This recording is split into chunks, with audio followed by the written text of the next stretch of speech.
Hello friends, welcome back to the channel Nimi's cooking. ಬನ್ನಿ ಇವತ್ತು rose ಕುಕೀಸ್ನ ಹೇಗೆ ಮಾಡ್ಕೋಬೇಕು ಅಂತ ನೋಡೋಣ. ತುಂಬಾ ಈಸಿಯಾಗಿ ಮಾಡ್ಕೋಬೋದು. ಇವತ್ತು ನಾನು ವಿತ್ ಎಗ್ ತೋರಿಸ್ತಿದ್ದೀನಿ. ವಿತೌಟ್ ಎಗ್ ಹೇಗೆ ಮಾಡಬೇಕು ಅಂತ ಚಾನಲಲ್ಲಿದೆ, ಬೇಕಂದರೆ ಡಿಸ್ಕ್ರಿಪ್ಷನ್ ಬಾಕ್ಸಲ್ಲಿ ಕೊಟ್ಟಿರ್ತೀನಿ, ಒಂದ್ಸರಿ ಚೆಕ್ ಮಾಡ್ಕೊಳ್ಳಿ. ಈವ್ನಿಂಗ್ ಸ್ನ್ಯಾಕ್ಸ್ಗಾಗಿ ಅಥವಾ ನಾರ್ಮಲ್ ಆಗಿ ಏನಾದರೂ ತಿನ್ನಬೇಕು ಅನಿಸಿದಾಗ ಈ ರೆಸಿಪಿನ ಮಾಡ್ಕೊಂಡು ತಿನ್ಬೋದು. ತುಂಬಾ ಚೆನ್ನಾಗಿರುತ್ತೆ, ಟೇಸ್ಟಿಯಾಗಿರುತ್ತೆ. ಹಾಗಾದರೆ ಬನ್ನಿ ಹೇಗೆ ಮಾಡೋದು ನೋಡೋಣ. ಅದಕ್ಕಿಂತ ಮುಂಚೆ ನೀವು ಯಾರಾದರೂ ಚಾನಲ್ನ ಫಸ್ಟ್ ಟೈಮ್ ನೋಡ್ತಿದ್ರೆ ಪ್ಲೀಸ್ ಸಬ್ಸ್ಕ್ರೈಬ್ ಮಾಡಿ, ಬೆಲ್ ಬಟನ್ನ ಕ್ಲಿಕ್ ಮಾಡೋದು ಮಾತ್ರ ಮರಿಬೇಡಿ. ಸೊ ಒಂದು ಬೌಲಲ್ಲಿ ನಾನು ಒಂದು ಮೊಟ್ಟೆನ ತೊಗೊತಿದ್ದೀನಿ. ಒಂದು ಮೊಟ್ಟೆನ ಈ ರೀತಿ ಚೆನ್ನಾಗಿ ಬೀಟ್ ಮಾಡ್ಕೋಬೇಕು. ಸೊ ನಿಮಗೆ ಬೀಟ್ ಮಾಡೋಕ್ಕೆ ಕಷ್ಟ ಆಗುತ್ತೆ ಅಂದರೆ ನೀವು ಮಿಕ್ಸಿ ಜಾರಲ್ಲಿ ಕೂಡ ಹಾಕ್ಕೊಂಡು ಬೀಟ್ ಮಾಡ್ಕೋಬೋದು. ಸೊ ಇವಾಗ ಇದಕ್ಕೆ ಅರ್ಧ ಕಪ್ಪಷ್ಟು ಸಕ್ಕರೆ ಪುಡಿನ ಹಾಕ್ಕೊತಿದ್ದೀನಿ. ಸೊ ಎಲ್ಲ ಕೂಡ ಒಂದೇ ಕಪ್ ಮೆಜರ್ಮೆಂಟಲ್ಲಿ ಮಾಡ್ಕೊಳ್ಳಿ, ಅವಾಗ ಈಸಿ ಆಗುತ್ತೆ. ಸೊ ಒಂದು ಮೊಟ್ಟೆಗೆ ಅರ್ಧ ಕಪ್ಪಷ್ಟು ಸಕ್ಕರೆ ಪುಡಿನ ಹಾಕಿ ಚೆನ್ನಾಗಿ ರೀತಿ ಮಿಕ್ಸ್ ಮಾಡ್ತಿದ್ದೀನಿ. ಸೊ ಇವಾಗ ಮಿಕ್ಸ್ ಆಗಿದೆ. ಇವಾಗ ಇದಕ್ಕೆ ಒಂದು ಕಪ್ಪಷ್ಟು ಮೈದಾ ಹಿಟ್ಟನ್ನು ಹಾಕ್ಕೊತಿದ್ದೀನಿ. ಜರಡಿ ಮಾಡಿ ಹಾಕ್ಕೊಳ್ಳಿ. ಸೊ ಒಂದು ಕಪ್ಪಷ್ಟು ಮೈದಾ ಹಿಟ್ಟನ್ನ ಹಾಕಿ ಚೆನ್ನಾಗಿ ರೀತಿ ಮಿಕ್ಸ್ ಮಾಡ್ಕೊಳ್ಳಿ. ಸೊ ಇದಕ್ಕೆ ಅರ್ಧ ಕಪ್ಪಷ್ಟು ಕಾಯಿಸಿ ತಣ್ಣಗಾಗಿರುವಂಥ ಹಾಲನ್ನ ಹಾಕ್ಕೊತಿದ್ದೀನಿ. ಸೊ ಇದನ್ನು ಕೂಡ ಹಾಕಿ ಚೆನ್ನಾಗಿ ರೀತಿ ಮಿಕ್ಸ್ ಮಾಡ್ಕೊಳ್ಳಿ. ಇನ್ಸ್ಟೆಂಟಾಗಿ ನಿಮಗೆ 10ರಿಂದ 15 ನಿಮಿಷದಲ್ಲಿ ಮಾಡ್ಕೊಬಿಡ್ಬೋದು. ಸೊ ಅಷ್ಟು ಈಸಿ ಆಗುತ್ತೆ.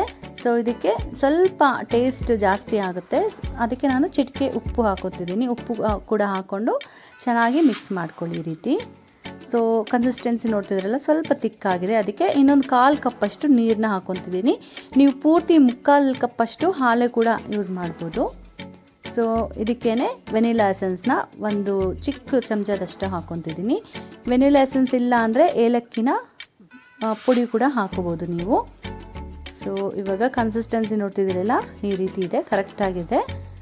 ಸೊ 1 ಕಪ್ಪಷ್ಟು ಮೈದಾ ಹಿಟ್ಟಿಗೆ 3/4 ಕಪ್ಪಷ್ಟು ಹಾಲು ಹಾಕೋಬೋದು, ಇಲ್ಲ ಅರ್ಧ ಕಪ್ಪಷ್ಟು ಹಾಲು 1/4 ಕಪ್ಪಷ್ಟು ನೀರು ಕೂಡ ಹಾಕೋಬೋದು. ಇಲ್ಲಿ ನಾವು ರೋಸ್ ಕುಕ್ಕೀಸ್ ಮಾಡ್ತೀವಲ್ಲ, ಆ ಮೌಲ್ಡ್ನ ನೀವು ಮರಿಬಾರ್ದು.